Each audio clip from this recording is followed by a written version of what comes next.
Hello and welcome to my discussion where I'll be exploring verbal and nonverbal communication from chapters 5 and 6. While talking about communication, I'm not just referring to gestures or facial expressions, but also the unwritten rules that govern our interactions. The first question I chose to answer was, how has your use of nonverbal communication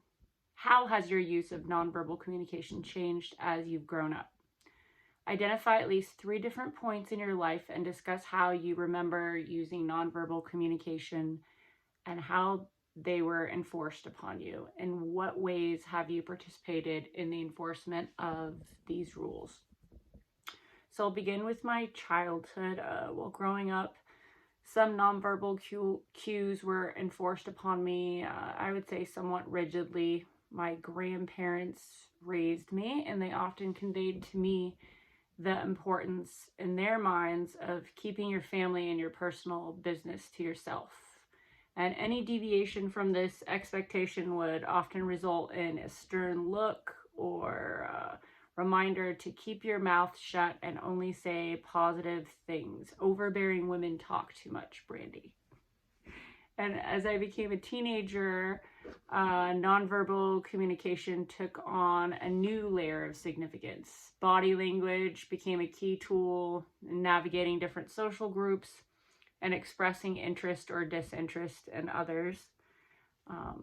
Whether I used relaxed body language to try to appear more laid back, or stood tall to assert confidence while playing sports, I found myself acting like a chameleon, like probably a lot of teenagers, fashioning my nonverbal cues to fit with various peer groups.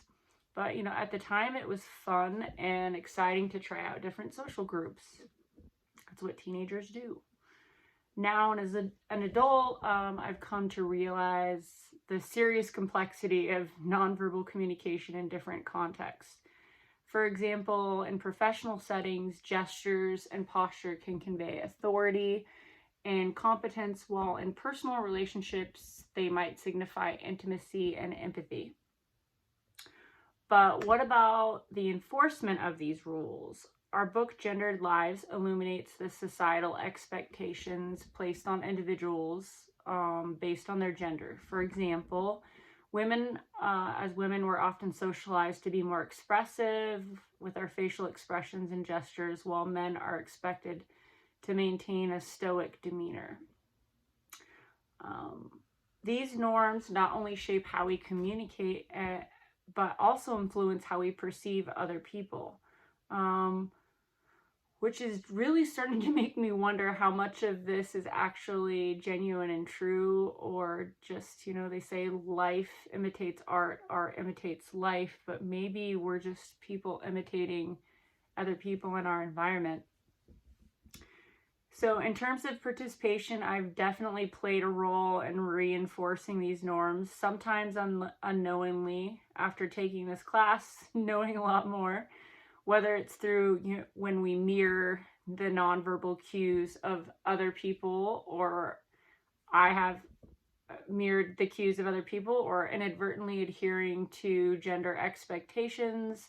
I've contributed to the perpetuation of certain communication patterns for sure. But I'd say my journey with nonverbal communication, it's been one of evolution and adaptation, and it's been shaped by my personal experiences, and it continues to grow and change in my life. So the next question I answered was, what is the relationship level of meaning and how is it conveyed nonverbally? In your answer, be sure to define the 3 dimensions of relationship level meaning and give examples of each. So I want to talk about the concept of the relationship level of meaning in nonverbal communication. So it is a fascinating aspect, and it goes beyond like what we literally say with our words, and it delves into the dynamics of our relationships with others. Well, what is the relationship level of meaning? Well, according to our text, it encompasses 3 dimensions: status, intimacy, and responsiveness. status would refer to the relative positions of power and authority within a relationship. Nonverbal cues such as our posture, body language, and vocal tone can communicate dominance or submission.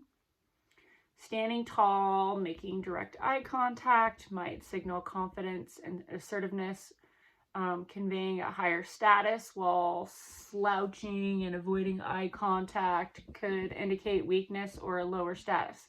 So this happens in the animal kingdom world as well. Intimacy pertains to the emotional closeness and connection between individuals. So like nonverbal behaviors, like how close you choose to be someone, touch, facial expressions, they all play a critical role in conveying intimacy. For example, like a warm smile, a gentle touch on the arm, or standing close to someone could signify affection and closeness in a relationship, such as a boyfriend and girlfriend, or boyfriend and boyfriend, girlfriend and girlfriend, an intimate relationship. Responsiveness refers to the degree of attentiveness and engagement shown towards another person.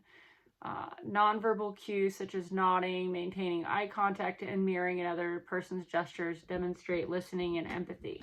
I've often noticed with like my father-in-law or at times certain males just kind of like what seems to me to be a disengagement when I'm talking about something that they're not really listening, that it's almost like because I'm female, what I have to say isn't significant at times, but maybe that could be just my perception. So how are these dimensions conveyed non-verbally? So for example, in a workplace, a supervisor might use confident body language and a firm tone of voice to assert their status, but while also maintaining an open posture and nodding attentively to attempt to show responsiveness. So in personal relationships, intimacy, once again, could be expressed through physical gestures, hugging and kissing, along with facial expressions that reflect warmth and affection. Responsiveness can also be demonstrated through active listening behaviors, such as leaning in, maintaining eye contact, and providing feedback. Another question I chose to answer was discuss engaging in both masculine and feminine speech styles. How does this text discuss the differences between these styles? What are the advantages of being able to engage comfortably in both masculine and feminine styles of speech? What would the author say regarding your response? So the topic of masculine and feminine speech styles, it's really intriguing the way that our text presents it. It examines the differences between these styles and the implications they have on our communication dynamics. So masculine speech styles, they're often characterized, as we know, by directness, assertiveness, and a focus on facts and solutions. Men are socialized from the time they're boys to use language in a way that emphasizes dominance, authority, leading to more assertive speech patterns. For example, they might be more likely to interrupt others, assert their opinions loudly and confidently, and use assertive language to convey their points. Contrastingly, feminine speech styles tend to be more indirect, cooperative, and focused on trust and building relationships, which I don't see any problem with that in most situations. I would think that if you could only be one or the other, it seems to me that you would, I don't know, have more of an advantage with the feminine speech style, though I think that both are very valuable. So women, we're often socialized to use language that's more nurturing, empathetic, and inclusive.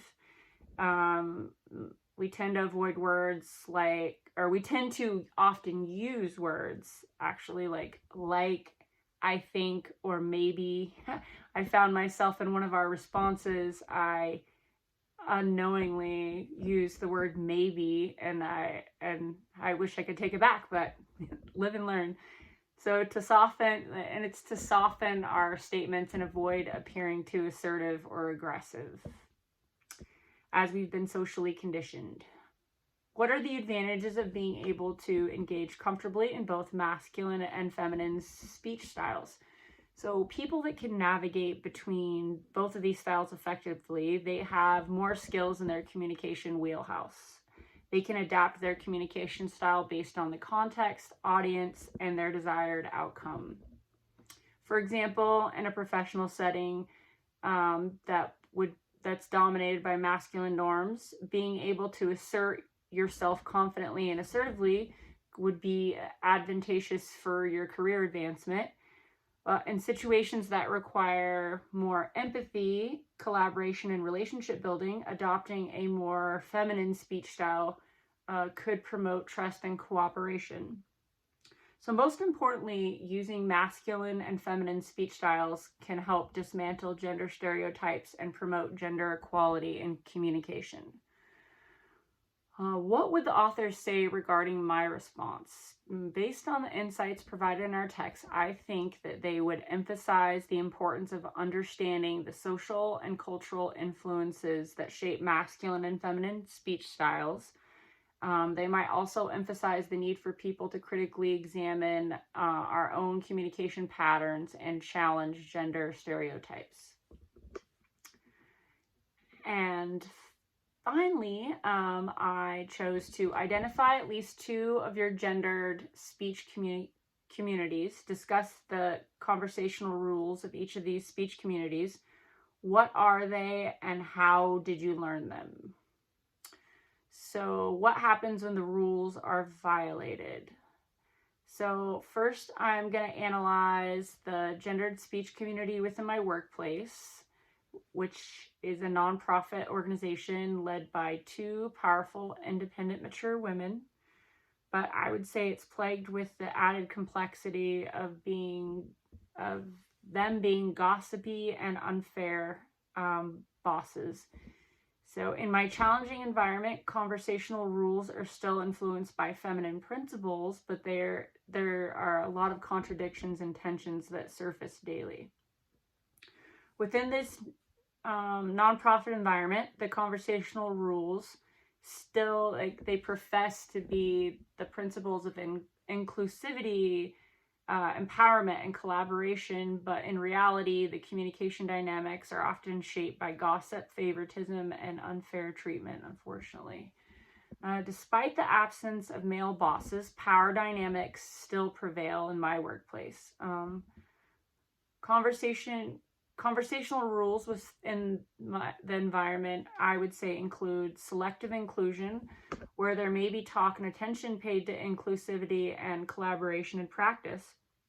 But at my work, certain individuals or cliques dominate conversations and decision-making processes, excluding others and perpetuating insider-outsider dynamics.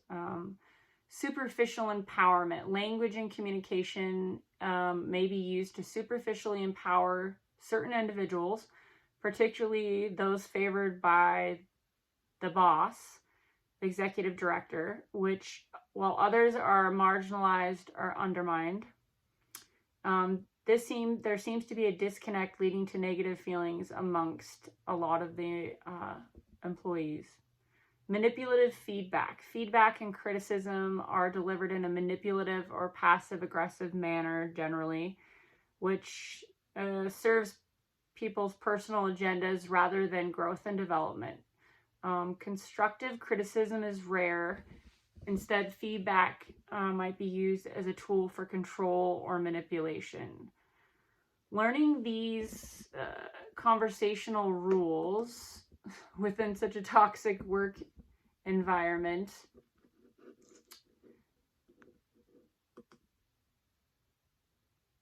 sorry, it's been a long day.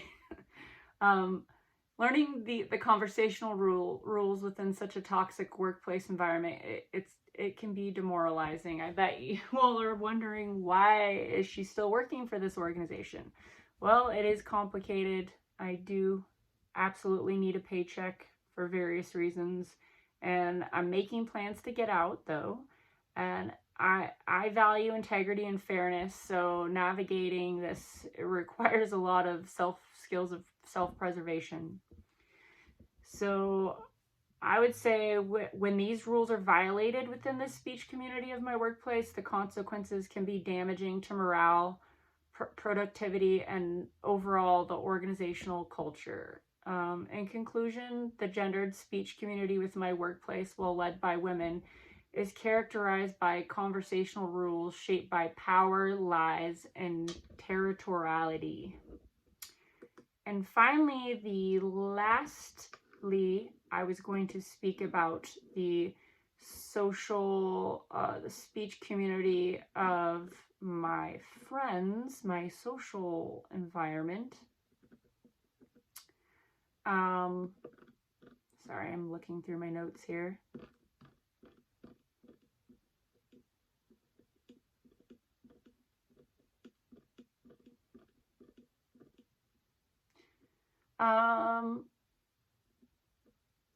The dynamics of the gendered speech community within my social friend group, I'd say the conversational rules are influenced by a blend of mostly liberal attitudes, blunt communication, and individual differences in communication styles.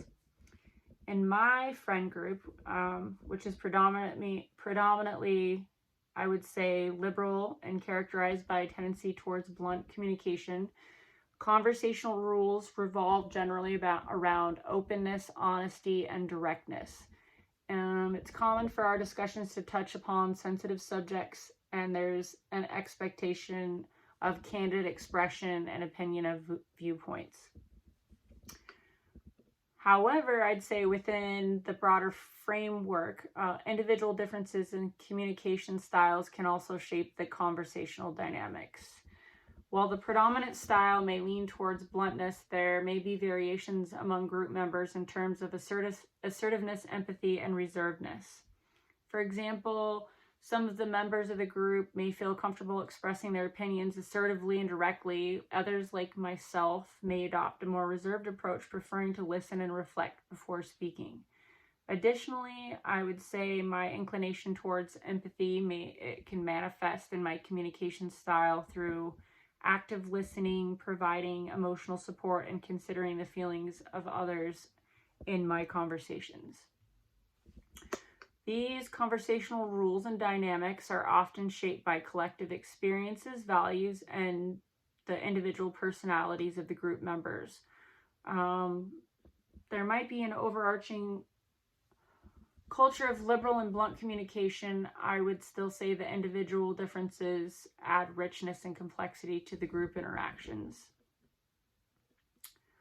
Learning these conversation rules within my social friend group has been a gradual process of observation, participation, and adaptation, as we all do.